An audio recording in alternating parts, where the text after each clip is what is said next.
Hello everyone. So yesterday I have solved a problem called the inverse coin change, and in that question I solved it using the DP part, right? So some of us had a confusion that how is this DP working and how is this function named countways, how is this function DP function returning us some values. So any of you who want to know how we are solving the whole question, you can first refer to the video. I will give the link in description. You can definitely check out that video, and after that, if you want to understand the DP part, you can surely come to this one. This question just solves the DP part, not the whole problem statement. Okay, so that was for the start of the video. Let's jump into the DP code. So first of all, I had an image. I had clearly mentioned what are the things happening, but before that, let's say I had coins called rupees 2 coins and rupees 3 coins, right? Let's say I have just taken a random number, right? So and I have infinite supply of these coins, right? I have infinite supply, right? So first thing what we can understand is, let's say I have a amount, let's say 4 to make, right? So first thing is, if you are standing at this index, either you can pick this up, right, and or you can skip this up, right? Because you want to find all the ways, all possible ways, you need to think what are the possibilities. Either you can pick this coin or you don't pick this coin. There are only two possibilities for it, for this coin, right?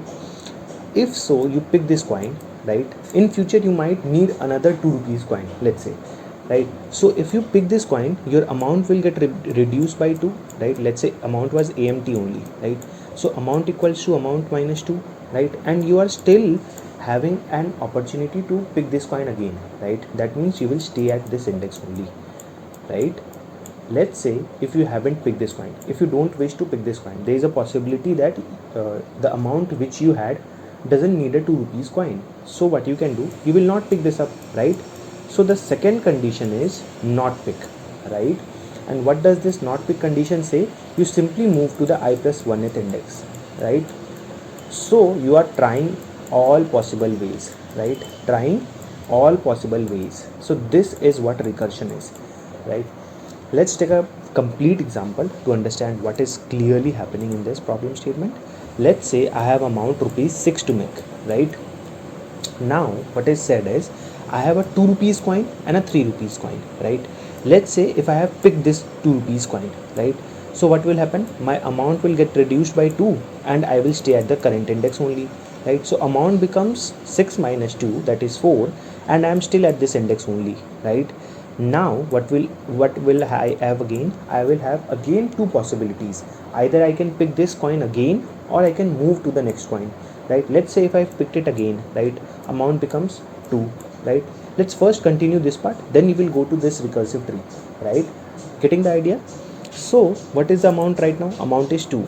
Okay, so again I have two possibilities. What we can do, either we can pick this coin or we can't pick this. Let's say if I pick this coin, what happens is amount becomes 0. Now think of this, if you took a 2, 2 and a 2, amount is 0, right? And it makes up a 6. What does this mean? This implies that you had one possibility of making amount 6 using these ways, right? So this is a possibility. Okay, and as soon as your amount is equal to 0, you will simply return a 1, right? Okay, let's move to this part, right? Or rather this part first, right? When you had amount equal to 2, let's say you have not picked it up, right? Then you will move to the next index, right? I guess the problem or the approach is pretty clear right now, that if I don't pick up a coin, I move to the next index, right? Now let's say at 3, if I picked up this coin, right? So your amount was 2, you picked up the coin 3, your amount became 2 minus 3, which is minus 1. Now think of this, let's say you had 2, you picked 2, 2 and then you picked a 3, right? Now the amount is 7, but this is not what you wanted, right? So in that case you need to return a 0, right? Why you are returning a 0? Because that is not a correct way to get to your answer, right? So it will return a 0, right? Let's say if you have not picked it up, right? This is also a possibility, right? So you will move out of the array, and since your amount was 2, remaining amount was 2, so this will give you return a 0, because still now you have not reached your current amount, right? Correct amount, or the amount equal to 0. We are not at amount equal to 0, so it returns 0, right? Because that is not a, what does 0 represent here, in case you have a doubt in it? So 0 represents that is not a correct way, right? Okay, so let's say this part is clear, right? This section is clear. Now let's say this part, let's come to this part. After picking up 2, your amount is 4, right? Then you again have two conditions, you had conditions to not pick it up, right? If you didn't pick it up, your amount was 4 over here, right? See, you picked a 2, and after that you are saying no, I won't pick 2 again, right? So what happens is your ith index come to this 3 pointer, right? And again you will have possibilities, let's say pick and not pick, right? If you pick this coin, what happens? Amount becomes 4 minus 3, which is ultimately 1, right? And let's say if you don't pick it up, right, so you will move, you will do a I plus 1, right? So concept is clear, right? If you are not picking, go to the next index. If you are picking, stay on the current index and reduce your amount, right? Okay, so let's say you have picked this coin and now your amount is 1, right? Again you will have two possibilities, either you pick this or not pick this. Let's say if you picked it up, your amount becomes minus 2, and since amount is not equal to 0, you will return a 0, right? And let's say if you don't pick it up, you will again go out of the array, right? And this part is clear, I guess. When I have not picked it up, I go to I plus 1 and it goes out of the bound. Okay, so this part is, this left tree is clear, right? Now let's come to the right recursive tree. So starting on this index, when you had amount 6 and you decided not to pick the coin 2, then what happens is, let's say you didn't pick this coin. Now you will move to the I plus 1th index, right? You came to this 3, right? And this 3, what happens is, you can either pick or not pick again. Let's say you picked it up, it became a 3. Again you have two possibilities, either pick or not pick. Let's say again you picked it up and amount becomes 0. Now that is golden thing. Amount becomes 0. What does this mean, right? Let me erase this part. Okay, so amount becomes 0 means, see what happened is, you picked a 3, again you picked a 3, and after doing this your amount became 0. So 3 comma 3 is a possible answer as well. And as soon as amount becomes equal to 0, you return a 1. What does this mean? This means this is also a possible way. So already we got a possible way, 2 2 2, and now 3 3. See, the sum is equal to 6 in both the cases. Now when you are on this index and you decided not to pick it up, what did happen? You went out of the array, and since amount was still 3, you return a 0. Great. Now let's cover this part as well. So if you don't decide not to pick this array, you will go to I plus 1th index, and doing so you will be out of the array. Your amount will be 6 and you return a 0 over here as well. So this was whole coin change recursive approach, right? I guess recursive approach is clear to you. Now let's first see the recursive code and quickly memoize it to get the DP approach as well. And I will also discuss the time complexity of this problem, because in last video I have forgot to discuss that. Okay, so what happens is, let's say we are having a count ways, right? This function, what does this do? This function return the number of ways to make a coin, right? Let me write over here. So it will return number of ways to return to make an amount, right? Okay, what does this say? You will get an index I that will be starting from 0. You will get an amount that will be given to you by the function, and you will having a coins. What does this coin vector say? What coins do you currently have? Okay, so let's say, what was the base case? You have understood this recursive tree.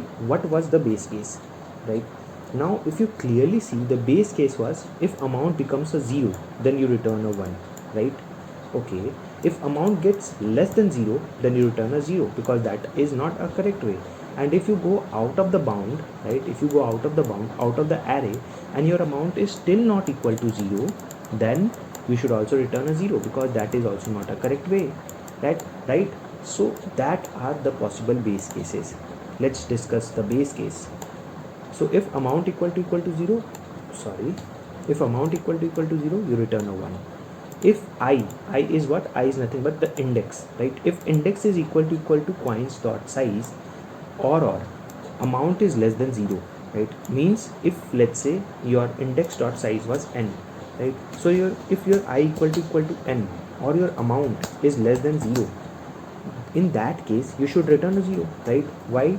Because you have reached to the end of the array and your amount is less than 0 or your amount is less than 0.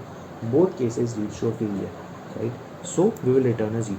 Now for the time being, not discussing this DP part, let's see what are the other ways.